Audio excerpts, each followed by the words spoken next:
Alright, I just saw Lilo and Stitch. This is going to be my out of the theater reaction and review. This movie's getting some pretty mixed reviews, which I was surprised about. I thought everyone was going to like it, but there's a lot of people that don't like it and a lot of people that do. I am one of the people that did enjoy it. Now, that might be part of my bias because this is one of my favorite movies from my childhood, so watching it in live action, I was just having a great time. Let's go ahead and start with some of the positives that I had. So number one is the CGI. I thought the CGI in this movie was fantastic. It was something that I was actually kind of worried about when they announced it was originally supposed to be a Disney Plus movie. So I was like, oh man, if they're going to make it into a theatrical release, I felt like the CGI just wasn't going to be on par with big blockbuster movies. But I was pleasantly surprised. The CGI was great. There was a lot of it with all the different like alien species and Stitch and Pleakley and Jumba and all of them. CGI was on point. Then I would say some of the action was actually pretty enjoyable. I thought the movie was really funny. Now this, like I said, this is bias from someone that really enjoyed the animated film. Like just watching Stitch do literally anything has me in tears. Like just look at this little dude. He makes a sound or he smiles or he just goes like, ha ha! I'm dying. Literally anything Stitch does, my eyes were just locked onto the screen. I was just having a great time. The little girl who they cast to play Lilo, oh my god, like perfect casting. Her name is Maya Kealoha. I think I pronounced that right. She was fantastic. A fantastic choice by the casting director to play Lilo in live action because if you don't nail this casting, the movie is in shambles. And speaking of in shambles, my god, we've got to talk about the water scene. Wow. I was literally in tears. I was like, what is going on? Like, I'm watching Lilo and Stitch as a, almost 30-year-old dude, and I'm like almost crying. I'm like, what is going on here? Really heartfelt movie. Like, there is a lot of heart in this film. A lot of it revolves around family, of course, with Lilo and Stitch and Nani. And I would say Nani was great too. Like, the actress that they got to play her, I thought was really solid. The entire cast really was good. Like, I thought everyone fit their character really, really well, besides Zach Galifianakis. That's the only one, because I just thought his voice didn't really suit Jumba when he was looking like alien Jumba. When he's human form, and he looks like Zach Galifianakis, I thought that was totally fine, but whenever he was actually the alien Jumba, I just thought the voice didn't really match what I was looking at, and it just was really, really weird. And I've seen a lot of people complain about that, and I totally understand that complaint now. I thought the pacing in the film was pretty good. Some of the cinematography was good, even though it's not really like a cinematography-heavy movie.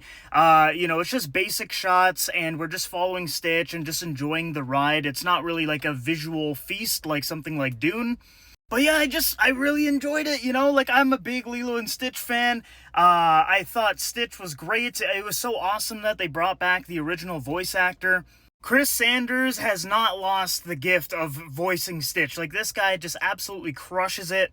And I honestly hope they do more Lilo and Stitch stuff, because I think it was reported this year that Lilo and Stitch merchandise made Disney, I think it was $2.5 billion, something insane.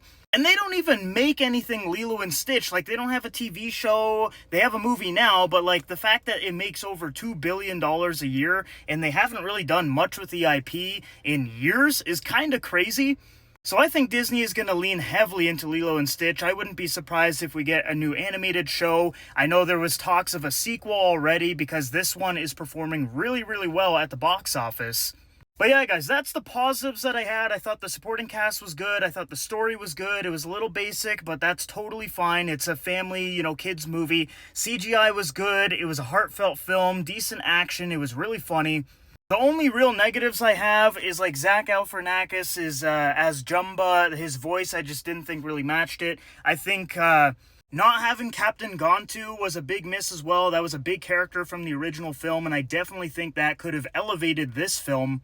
I know the reason was probably due to the budget because, like I said, this was originally supposed to be a Disney Plus movie, and if you have a giant alien in the movie for a good chunk of it, that obviously drives up the budget quite a bit. And I'm assuming they're probably going to put Captain Gontu in Lilo and Stitch Part 2, the live-action sequel that's probably going to come out in a couple of years. Now I want to quickly talk about the ending because that's a big negative for a lot of people. Basically, the whole thing about the Lilo and Stitch movie is Ohana, like family, don't leave family behind and all that. And Nani ends up going to school and essentially leaving Lilo behind with another family. And a lot of people were complaining about that.